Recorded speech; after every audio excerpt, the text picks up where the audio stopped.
case for is showing that there is no logical inconsistency.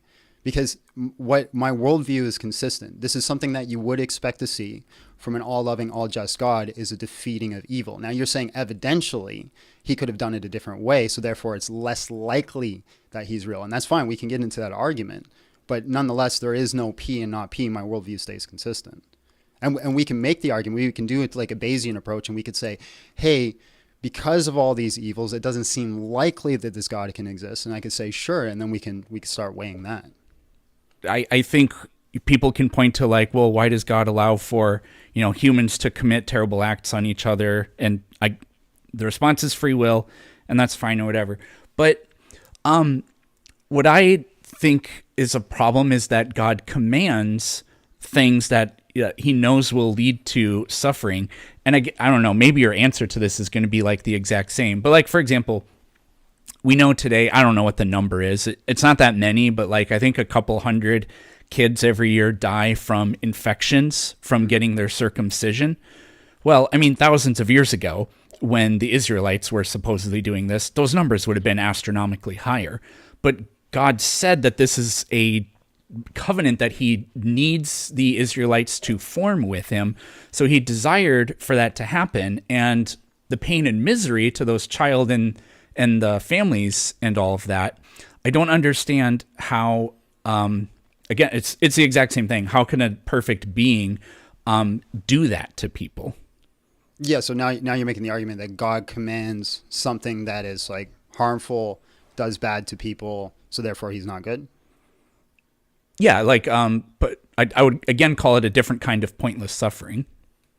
Yeah, well, I concede that there is pointless suffering. So we're on the same page there. Well, this is definitely directly caused by God. I mean, some people, like, they'll point to humans as doing it. Some people have this view that, like, natural disasters aren't literally caused by God. So those don't count. But this is an example of him directly doing that. And I don't see how an omnibenevolent being could do that. I think that's a logical problem. First question I have to ask is based because you're saying obviously this would cause more damage in the past. Are you aware of like what the data would have been if they didn't do it? Like, are you aware maybe it's possible that they would have had more infections or sexually transmitted infections or things like that, or uncleanliness or those types of areas? Or like, are you aware of the data that would have happened? I've looked into the only research I'm aware of, and this is extremely ironic, about circumcised versus uncircumcised general health outcomes is, and we have no idea why this is, but uncircumcised homosexual men tend to get STDs less often. So based on the rest of what's in the Bible, I don't think that's why God was telling us to circumcise our children. But no, I've never seen any literature that says circumcisions pose any other beneficial health outcome. So you don't think that there's like a fact of like living in a culture that is completely unaware of like sexually transmitted infections, sexually transmitted diseases, those types of things, there wouldn't be any sort of effect? Is that the claim you're making? Well, I don't know of any medical data that says that, but even if there was, then why on earth not just God created humans, it was up to him the way we would be designed. Why on earth just make us be born with, I can't believe we're talking about foreskin. I hope we don't get shut down. Why on earth just not have humans be born without it? Yeah, that's the same argument as like, why on earth not just make humans be born with the inability to get cancer, right? So any sort of state of nature that we're in that causes suffering, you're just saying is causing a problem. Well, you can, I think it's pretty much fair to say that cancer isn't God's fault necessarily. You can make the argument that it is, but this circumcision. Could God have created us as beings that would not be able to receive cancer?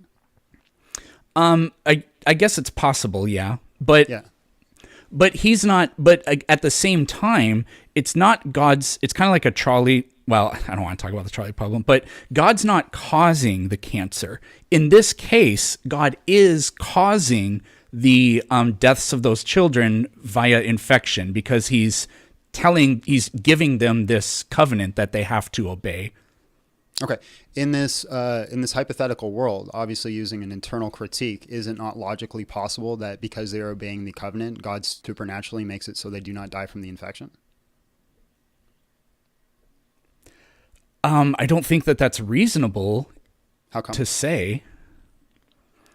Well, because we know, like, in the modern day, children die of these infections, and to say that, well, like, to say that thousands of years ago, God made it so that no kid ever died of an infection from this is just, I think that's a little bit too silly, but saying, it also poses this really serious problem that I sometimes run into with the apologetic approach, which is, if the God is capable of doing anything, then that means a tentative explanation can be applied to literally any situation.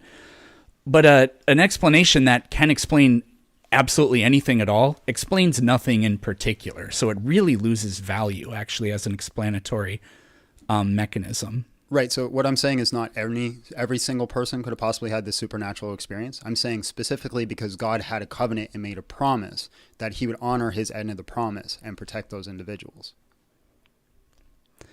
A child that's off in another nation gets circumcised for a different reason, may be infected and die, but a child specifically for this covenant may have been protected. Ultimately, I'm not making the argument that that's the case. What I'm saying is we don't really have any data one way or the other to make the case that this is happening, that they were dying from infection, or it wasn't. But we also have to remember this is an internal critique. So we do have an all-powerful God that's operating here. I think you have the burden, though, and just to say that it's hypothetically possible, I don't think is a good response. That's not my response. My response is we have a hypothetical possibility, but my response is we don't have enough data to make a case either way. We have to make inferences, and I mean, we just know that infection's not even that long. I mean, like, even in the United States 100 years ago, 1 in every 5 children died before they were 5 years old, and it's almost all because of infections. And so to say that I think it's totally appropriate to apply that to the ancient world as well. I mean, like, we have data on traditional societies too that we can look at where those death rates are like 40%. Sure. So let me just grant it and move the conversation forward. God is responsible for the infection. They do die. Is God not responsible for all death? It depends on kind of like the view you take on it. I mean, do you think that God caused the 2004 tsunami that killed 250,000 people? Or do you think that plate tectonics did it? Or do you think... Could be either one.